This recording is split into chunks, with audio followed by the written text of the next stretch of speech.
Krishna devotees, welcome to Sloka Day. Today's Sloka is Sloka number 50 of chapter 18.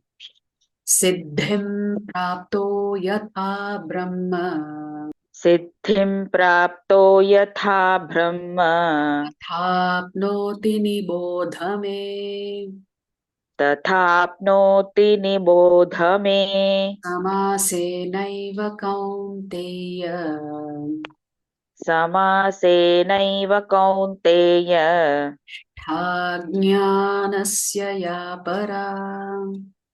nishtha gnanasya ya para. Forward meaning, translation, and purport by His Divine Grace, Srila Bhakti Swami Prabhupada, Srila Prabhupada ki jai. Siddhim, Siddhim, perfection. perfection. Praptaha, Praptaha, achieving. achieving. Yatha, Yatha, as. Brahma, The Supreme. the Supreme. Tatha, Tatha, so. Apnoti, One achieves. one achieves. Nibodha, Nibodha, to understand. try to understand. May, from me. Samasena, summarily. Eva,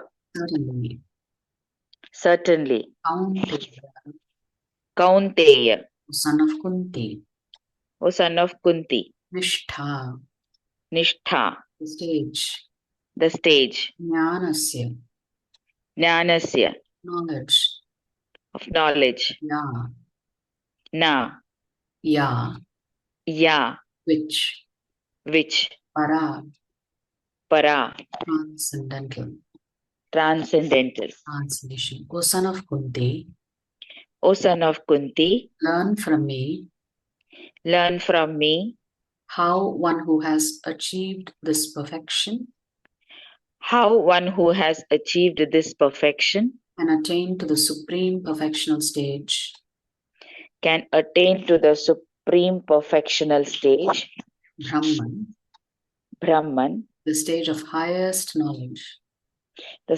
highest knowledge. By acting in the way I shall now summarize.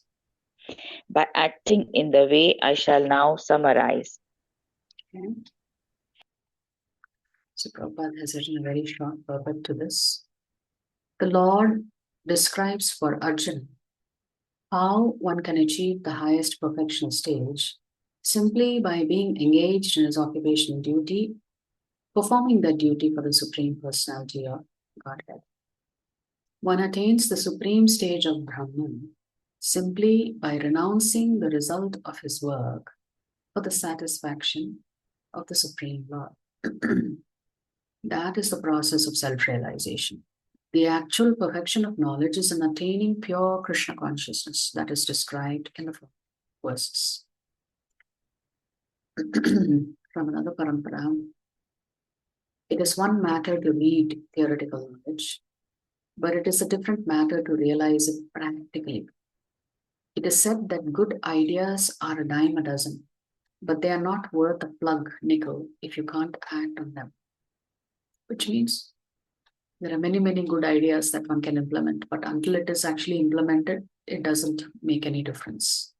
Therefore, an idea is just worth what the piece of paper it is written on, until it is actually executed. The theoretical pundits may have knowledge of all the scriptures in their head, but still be bereft of realization.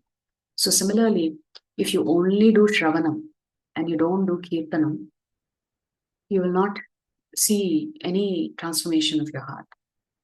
So Shravanam is a very important activity because our sadhana actually begins with Shravanam. So hearing is an important aspect of our spiritual life. But if you're only hearing, and not practicing chanting, kirtana, then you will not see the transformation in your heart. So there is a difference between theory and practical knowledge. What does hearing help you do? It helps you understand facts It helps you understand the absolute truth.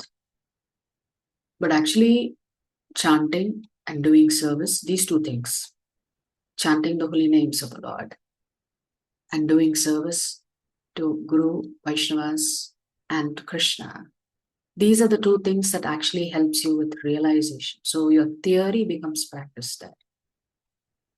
It's not that hearing is wrong. It begins with hearing and you must continue hearing. But hearing by itself will not transform your heart. It may help you understand the truth from untruths, but that's where it ends. On the other hand, the karma yogis get opportunities day and night to practice the truths of the scriptures. Hearing is not practicing the truth. Whatever you hear, you have to put into practice in your life. Thus, the consistent performance of karma yogi results in the realization of spiritual knowledge. And when one attains the perfection of Naishkarmya Siddhi, which is what the Lord is speaking about, or actionlessness while performing work, which means your whatever duties and responsibilities you're performing it for the pleasure of Krishna. When you perform it for the pleasure of Krishna, that results in a karma. Therefore, it is called Naishkarmya Siddhi, or actionless while performing work. In the sense you're acting, but the results don't yield any papa or punya. It is only sukriti. Transcendental knowledge becomes available through experience. Fixed in that knowledge, the karma yogi attains the highest perfection of God realization. Shri Krishna explains how this happens in the next few verses. So we will get to those verses tomorrow. So essentially, Krishna is preparing to give the final culmination of everything that he's spoken in the Bhagavad Gita. How Naishkarma Yoga will get you that siddhi and ultimately complete surrender.